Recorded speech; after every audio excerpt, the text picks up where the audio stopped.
Antes de que existiera el concepto de antes, no había nada. No era un vacío como el espacio exterior, que al menos tiene dimensiones, era una ausencia absoluta de luz, sonido, tiempo y materia. El universo era un lienzo sin tela, un pensamiento sin mente que lo albergara. Solo existía el abismo, una profundidad insondable cubierta por una oscuridad que no se podía ver, sino sentir, como una presión infinita sobre un pecho inexistente. Entonces, sobre la faz de ese océano de nada, algo comenzó a vibrar. No fue un estruendo, sino una frecuencia pura. El Espíritu de Dios, como una exhalación sobre un cristal frío, se movió sobre las aguas primordiales. El despertar de la luz. En el corazón de ese silencio resonó el primer mandato de la historia. No fue un ruego, fue un decreto que reescribió las leyes de lo inexistente, sea la luz. No hubo un sol que se encendiera, pues las estrellas eran aún sueños remotos. Fue la realidad misma la que se volvió luminosa. Una claridad blanca y cegadora estalló en el centro del vacío, separando por primera vez lo que es de lo que no es. Dios contempló esa luz, viendo que era buena, una joya vibrante que contenía todos los colores, todas las posibilidades y toda la energía que alguna vez alimentaría a las galaxias. En ese momento, nació el primer límite, la luz fue llamada día y el retroceso de la oscuridad fue llamado noche. El primer ciclo de la existencia se completó en un atardecer y un amanecer de paz absoluta. El arquitecto del firmamento.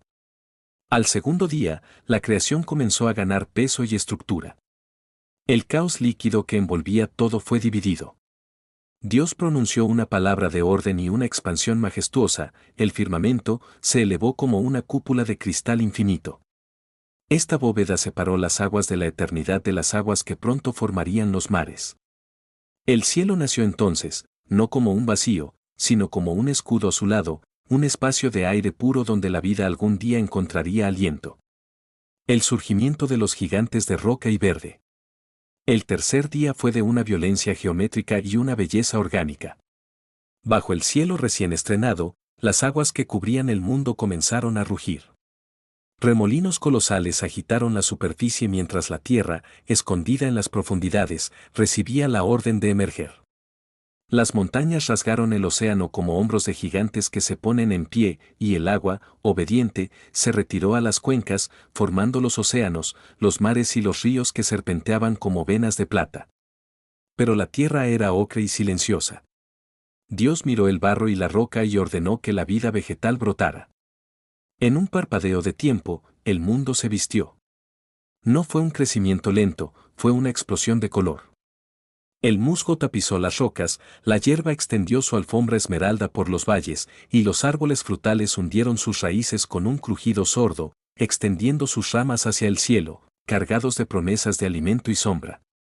La fragancia del primer bosque llenó el aire, y Dios vio que era bueno. Los guardianes del tiempo. Al cuarto día, el cielo se llenó de propósito. Hasta entonces, la luz era una presencia mística, pero ahora necesitaba motores. Dios dispuso dos grandes lumbreras, el sol, una hoguera de oro para gobernar el día con su calor vital, y la luna, un espejo de plata para vigilar los sueños de la noche. Y como si no fuera suficiente, con un gesto de generosidad infinita, sembró el resto del firmamento con estrellas. Millones de puntos de luz fueron colocados en sus órbitas para servir de señales, de calendarios y de brújulas para los navegantes que aún no habían nacido. El latido en el agua y el viento. El quinto día, el mundo dejó de ser una pintura estática para convertirse en un hogar. Las aguas de los océanos, antes desiertas, comenzaron a hervir de actividad. Criaturas colosales, los monstruos marinos, se deslizaron por las corrientes profundas, mientras bancos de peces de colores imposibles danzaban en los arrecifes recién formados. Simultáneamente, el aire fue conquistado. El primer batir de alas cortó la brisa. Aves de todos los plumajes, desde el águila soberana hasta el colibrí vibrante, llenaron el cielo con una cacofonía de cantos que eran, en esencia, el primer himno de alabanza de la naturaleza. Dios bendijo a los seres del agua y del aire, dándoles el mandato de multiplicarse y llenar cada rincón del planeta. La corona de la creación. Finalmente, llegó el sexto día, el más largo y significativo. La tierra produjo seres vivientes, ganado que pastaba en las llanuras, bestias salvajes que merodeaban por los bosques y reptiles que se deslizaban por el suelo. El escenario estaba listo. La orquesta estaba afinada. Pero faltaba el protagonista. Dios no usó solo su voz para este acto final. Hubo una pausa, un consejo divino: hagamos al hombre a nuestra imagen. Dios tomó el polvo de la tierra, el elemento más básico y humilde, y con la delicadeza de un artista, modeló una figura. No era solo carne, era un recipiente.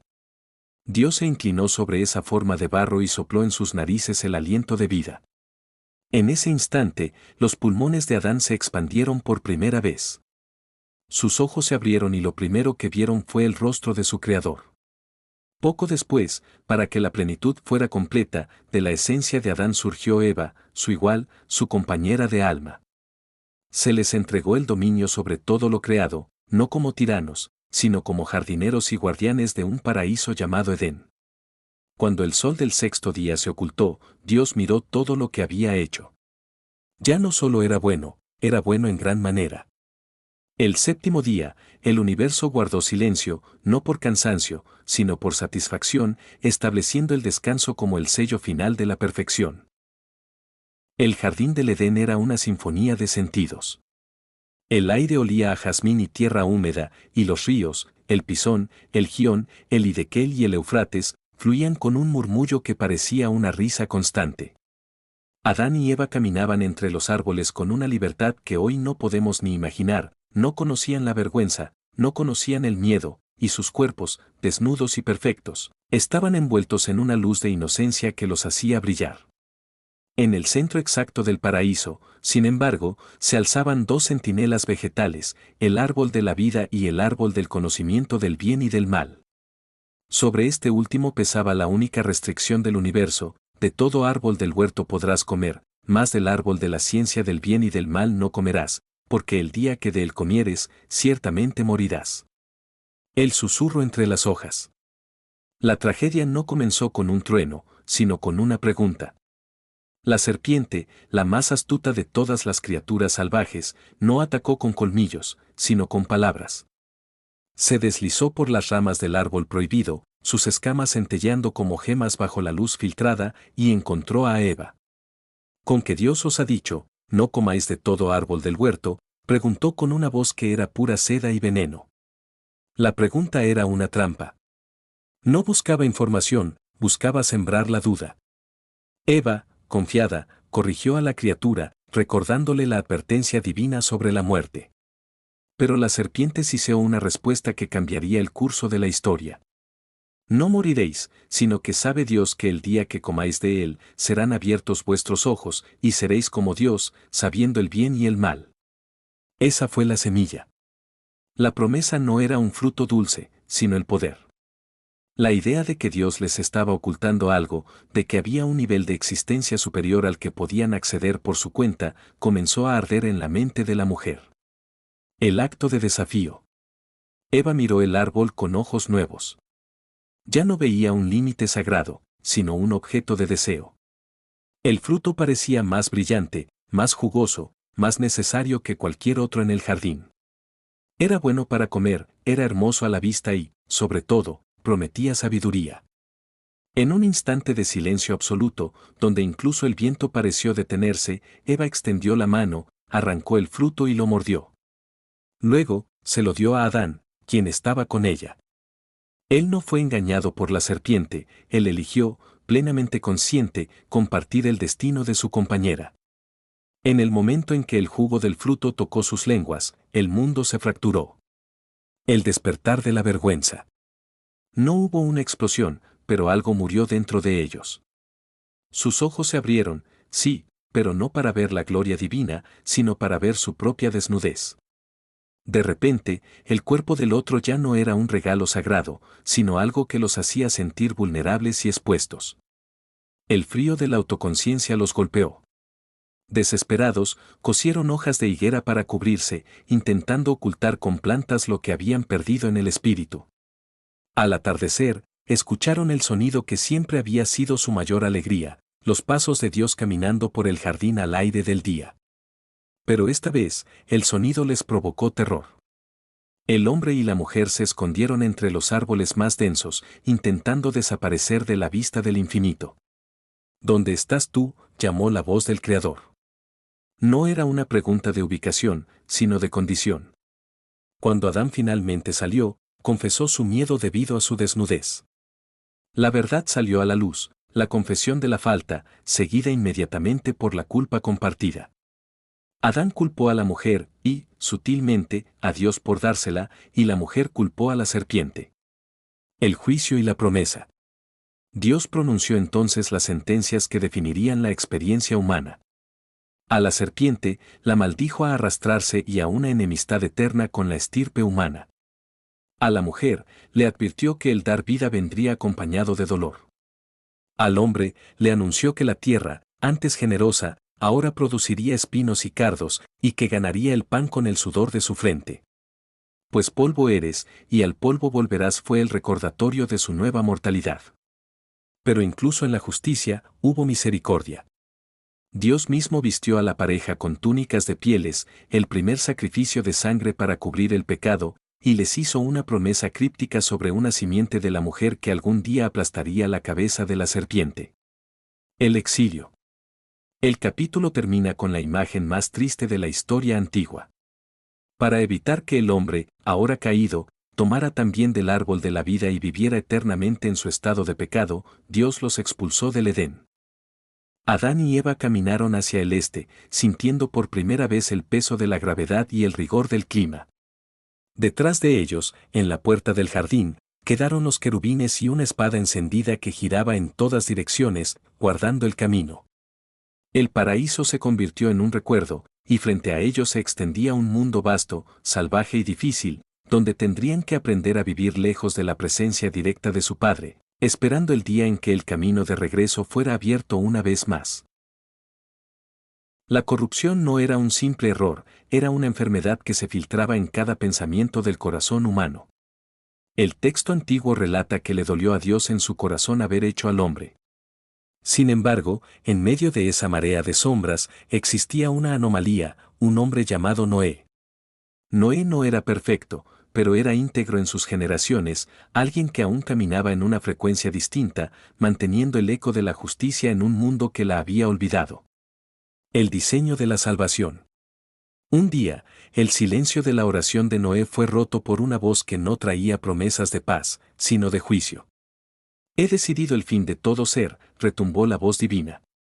Dios le reveló un plan que parecía una locura para cualquier mente racional: el mundo sería reseteado por agua, y Noé sería el encargado de preservar el código de la vida. Las instrucciones fueron de una precisión técnica asombrosa. No era un barco para navegar, sino un arca, una caja colosal diseñada para flotar, no para dirigirse. Debía ser de madera de gofer, calafateada con brea por dentro y por fuera para resistir la presión del abismo. Sus dimensiones eran épicas: 300 codos de longitud, 50 de anchura y 30 de altura. 3 pisos de compartimentos, una ventana superior para mirar al cielo y una sola puerta lateral que representaría la frontera entre la vida y la muerte. Durante décadas, el sonido de las hachas y los martillos de Noé y sus hijos, Sem, Cam y Jafet, fue el único sermón que recibió el mundo. La gente se burlaba. Bajo un sol abrasador, en una tierra que quizás nunca había visto una lluvia torrencial, construir un navío en medio de la nada parecía el delirio de un anciano. Pero Noé seguía golpeando los clavos, cada golpe un acto de fe. La entrada de la vida. Cuando la estructura estuvo terminada, ocurrió un fenómeno que dejó mudos a los escarnecedores. De los bosques, de las estepas y de los cielos, los animales comenzaron a llegar. No fueron cazados ni arreados, fueron guiados por un instinto sobrenatural. Parejas de cada especie, desde el majestuoso león hasta el insecto más insignificante, marcharon en una procesión solemne hacia la rampa del arca. Finalmente, Noé y su familia entraron. La Biblia menciona un detalle escalofriante y tierno a la vez: y Jehová cerró la puerta. No fue la mano de Noé la que selló el arca, fue la mano divina, marcando el fin del tiempo de la paciencia. El colapso de los cielos. 7 días después, el cielo se partió. No fue una lluvia común. El texto dice que fueron rotas todas las fuentes del grande abismo, y las cataratas de los cielos fueron abiertas. Fue un ataque desde dos frentes, el agua subía desde las entrañas de la tierra y caía en torrentes desde el firmamento. El mundo conocido desapareció bajo un manto gris. Las ciudades de piedra, los monumentos al orgullo humano y los bosques más altos fueron devorados por el agua. Dentro del arca, el sonido debía ser aterrador, el rugido del viento, el impacto de las olas contra la madera y el lamento de un mundo que se ahogaba. El arca se elevó, flotando sobre el caos, una pequeña semilla de vida en un océano de muerte que cubrió incluso las cumbres de los montes más altos por 15 codos de profundidad. El silencio y la paloma. Durante 150 días, las aguas dominaron. El mundo volvió a ser lo que era antes del segundo día de la creación, un abismo líquido. Pero Dios se acordó de Noé. Un viento comenzó a soplar, y las aguas iniciaron su lento retroceso. El arca encalló en las cumbres de los montes de Ararat. Noé, impaciente por ver la luz, abrió la ventana. Primero envió un cuervo, que fue y volvió esperando que la tierra se secara. Luego envió una paloma. La primera vez, regresó sin nada. La segunda vez, la paloma volvió al atardecer trayendo en su pico una rama de olivo recién arrancada. Fue el mensaje más hermoso de la historia, la vida vegetal estaba regresando, la tierra volvía a respirar. El altar y el arco. Cuando la tierra estuvo finalmente seca, Dios ordenó salir. Noé, su familia y los animales pisaron un mundo nuevo, limpio y silencioso. Lo primero que hizo el patriarca fue construir un altar y ofrecer un sacrificio de gratitud. El aroma subió al cielo, y Dios, en su misericordia, hizo una promesa que aún hoy nos sostiene. Mirando hacia las nubes que aún quedaban, Dios colocó su arco en las nubes. El arco iris no fue solo un fenómeno óptico, fue el sello de un pacto eterno. Dios prometió que mientras la tierra permaneciera, no volvería a destruir la vida con agua. El ciclo de la siembra y la cosecha, el frío y el calor, el verano y el invierno, el día y la noche, no cesarían jamás. Noé se puso en pie bajo aquel arco multicolor, respirando el aire puro de un nuevo comienzo, sabiendo que la humanidad tenía una segunda oportunidad, pero cargando también con la responsabilidad de no volver a llenar la tierra con la sombra que el diluvio acababa de borrar. El escenario era la llanura de Sinar, una vasta extensión de tierra fértil donde los ríos Tigris y Eufrates depositaban sus sedimentos. Allí, el miedo al pasado y la soberbia del futuro se encontraron. Los hombres ya no querían ser nómadas dependientes de la providencia divina, querían ser dueños de su destino. La conspiración del ladrillo. En aquel tiempo, el mundo entero compartía un solo sonido, un solo ritmo, una sola lengua y unas mismas palabras. Esta unidad, que podría haber sido una bendición, se transformó en el motor de una rebelión tecnológica. Vamos, se decían unos a otros con un entusiasmo febril, hagamos ladrillo y cosámoslo con fuego. No era un detalle menor. Abandonar la piedra natural por el ladrillo cocido significaba que el hombre ya no dependía de lo que encontraba en la creación, sino de lo que podía fabricar. Inventaron el mortero y el asfalto para pegar sus sueños de grandeza. El plan era sencillo pero aterrador en su arrogancia, construir una ciudad y una torre cuya cúspide tocara el cielo. No buscaban alcanzar a Dios para adorarlo, buscaban hacerse un nombre. La Torre de Babel no era solo un edificio, era un monumento a la autosuficiencia, una declaración de guerra contra la idea de que necesitaban algo superior a ellos mismos. Querían un centro de gravedad propio para no ser esparcidos sobre la faz de la tierra. El descenso del observador. Desde las alturas de la eternidad, Dios observó. El texto bíblico utiliza una ironía literaria sublime, la torre era tan pequeña comparada con la infinitud divina que Dios tuvo que descender para ver aquella construcción que los hombres consideraban colosal. Dios no vio en la torre una amenaza a su poder, nada puede amenazarlo, sino una amenaza al bienestar del hombre. Comprendió que si la humanidad permanecía unida en esa rebelión, nada les hará desistir ahora de lo que han pensado hacer. El potencial humano, sin una brújula moral o espiritual, solo conduciría a una tiranía perfecta y a una destrucción más profunda que la del diluvio. El caos de los sonidos. La intervención divina no fue un rayo destructor, sino algo mucho más sutil y devastador para la civilización, la confusión. Imagina el momento. En la cima de la torre, un arquitecto gritó una orden pidiendo más asfalto. El obrero a su lado, que un segundo antes lo entendía perfectamente, escuchó solo ruidos guturales, sílabas sin sentido, sonidos extraños que golpeaban sus oídos como piedras. El caos se extendió por la llanura de Sinar como un incendio. Las familias dejaron de comprenderse, los ingenieros no pudieron seguir los planos y la armonía se convirtió en una cacofonía de gritos y frustración. El trabajo se detuvo. El ladrillo se enfrió. La gran torre, que debía unir al mundo, se convirtió en el epicentro de la división. La dispersión global. Incapaces de convivir sin entenderse, los grupos comenzaron a alejarse unos de otros. Los que compartían los mismos nuevos sonidos se agruparon y marcharon hacia los 4 puntos cardinales.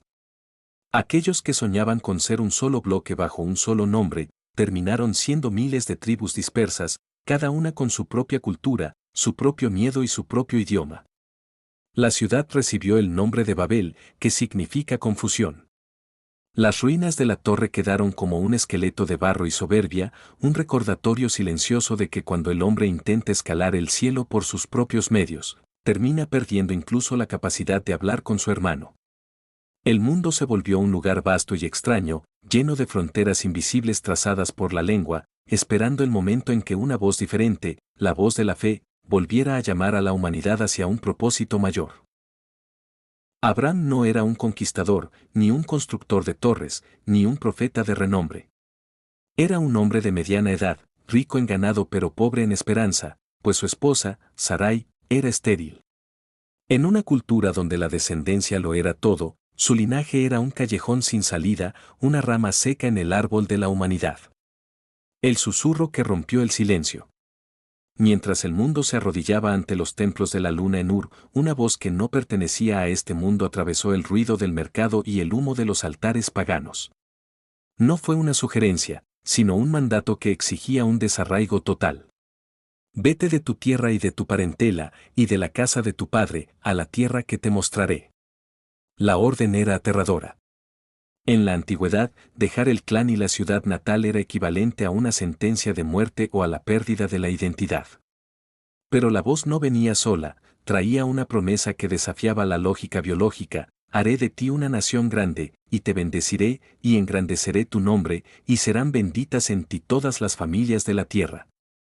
Sin un mapa, sin saber el destino final y confiando solo en la integridad de esa voz invisible, Abraham empaquetó su vida. Desmanteló sus tiendas, reunió a sus siervos, sus ovejas y a su esposa, y comenzó una marcha hacia lo desconocido. Aquel viaje no era solo un desplazamiento geográfico, era el nacimiento de la fe. El desierto y el altar. El viaje llevó a Abraham a través del creciente fértil, descendiendo hacia la tierra de Canaán. Cada vez que se detenía, no construía una torre para su propia gloria, sino un altar de piedras rústicas para honrar a aquel que lo llamaba. Abraham se convirtió en un extranjero profesional, un nómada que vivía en tiendas mientras otros vivían en ciudades amuralladas. Sin embargo, los años pasaban y el polvo del camino teñía sus cabellos de blanco. La promesa de una gran nación parecía una cruel ironía mientras Sarai seguía sin concebir. El hambre, los conflictos con los habitantes locales y las dudas comenzaron a cercar el campamento de Abraham. La noche de las estrellas. Una noche, el peso del silencio se volvió insoportable. Abraham cuestionó a Dios: Señor, ¿qué me darás, siendo así que ando sin hijo? Dios no respondió con explicaciones, sino con una experiencia. Sacó a Abraham de su tienda y lo llevó bajo el terciopelo negro del cielo del desierto, donde las estrellas brillan con una intensidad que duele. Mira ahora los cielos, y cuenta las estrellas, si las puedes contar. Así será tu descendencia. Abraham miró hacia arriba. En ese momento, no vio solo puntos de luz, vio rostros, generaciones, reyes y profetas que aún no habían nacido. Y el texto sagrado registra uno de los versículos más potentes de la literatura universal: y creyó a Jehová, y le fue contado por justicia. En esa entrega absoluta, Abraham dejó de ser un simple hombre para convertirse en Abraham, el padre de la fe.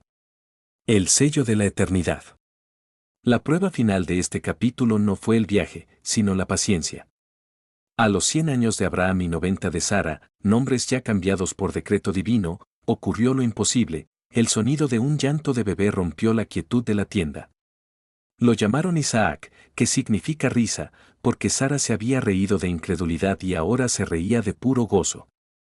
Abraham había aprendido que la promesa no dependía de su fuerza, sino de la fidelidad de quien la hizo. El caminante ya no estaba solo, llevaba consigo la semilla de un pueblo que cambiaría la historia del mundo, un pueblo que no buscaría escalar al cielo como en Babel, sino que esperaría a que el cielo descendiera a caminar con ellos entre las tiendas de campaña y los altares de piedra.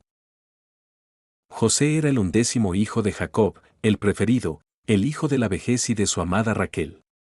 Mientras sus hermanos vestían las ropas ásperas de los pastores, José caminaba con una túnica de diversos colores, un manto que era tanto un símbolo de amor como una diana para el odio. Pero el verdadero peso que cargaba José no era su túnica, sino sus sueños, visiones de manojos de trigo y astros celestes inclinándose ante él. La traición en el pozo. La tormenta estalló en Dotán. Sus hermanos, hartos de su arrogancia y del favoritismo de su padre, conspiraron para matarlo. «He aquí viene el soñador», dijeron con desprecio. Al final, el lazo de sangre evitó el asesinato, pero no la crueldad. José fue arrojado a una cisterna vacía, un agujero oscuro y polvoriento donde sus gritos se perdían en el eco.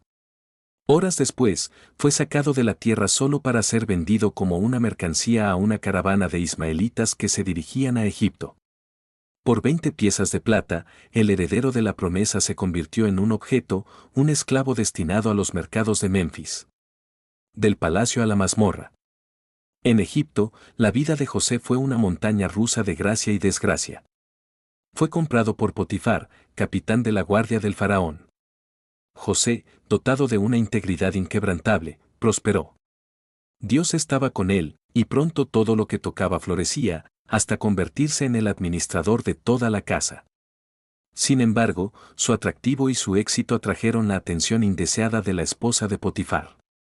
Ante su rechazo firme, ¿cómo, pues, haría yo este grande mal, y pecaría contra Dios?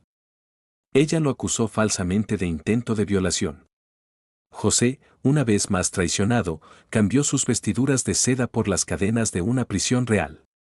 En la oscuridad de la celda, el soñador parecía haber llegado al final de su camino. Pero incluso allí, su capacidad para interpretar los sueños de otros prisioneros, el copero y el panadero del faraón, mantuvo encendida una llama de esperanza que tardaría años en dar fruto. El ascenso del soberano. El giro del destino llegó cuando el mismo faraón fue asediado por pesadillas, 7 vacas flacas devorando a 7 vacas gordas y 7 espigas secas consumiendo a 7 espigas llenas. Nadie en el imperio podía descifrar el enigma. Entonces, el copero recordó al joven hebreo en la cárcel. José fue afeitado, vestido y llevado ante la presencia divina del monarca. No se atribuyó el mérito, no está en mí, Dios dará respuesta de paz al faraón. Explicó que Egipto disfrutaría de 7 años de abundancia sin precedentes, seguidos de 7 años de una hambruna tan devastadora que borraría el recuerdo de la riqueza. Impresionado por su sabiduría, el faraón se quitó su anillo de sellar y lo puso en el dedo de José. En un solo día, el esclavo extranjero pasó de la mazmorra a ser el visir de Egipto, el segundo hombre más poderoso de la tierra, encargado de almacenar el grano que salvaría al mundo conocido. El reencuentro y el propósito. La hambruna, tal como se predijo, llegó. Y con ella, llegaron sus hermanos desde Canaán, buscando comida, sin sospechar que el poderoso señor egipcio ante el cual se arrodillaban era el niño que habían vendido años atrás. José no buscó venganza, aunque tuvo el poder para destruirlos. Tras una serie de pruebas para medir el arrepentimiento de sus hermanos, José se quebró y reveló su identidad en un llanto que se oyó en todo el palacio: «Yo soy José, ¿vive aún mi padre?». La historia de Génesis cierra con una de las lecciones más profundas de la condición humana. José, abrazando a quienes lo dañaron, les dijo: «Vosotros pensasteis mal contra mí, mas Dios lo encaminó a bien, para hacer lo que vemos hoy, para mantener en vida a mucho pueblo». La familia de Jacob se instaló en la fértil tierra de Gosén. Lo que comenzó con una luz en el vacío del capítulo 1, terminaba ahora con la preservación de una familia que, a través del dolor y la redención, se convertiría en una nación. Génesis termina con la muerte de José, pero con los ojos puestos en una promesa que sobreviviría a los siglos y a los imperios.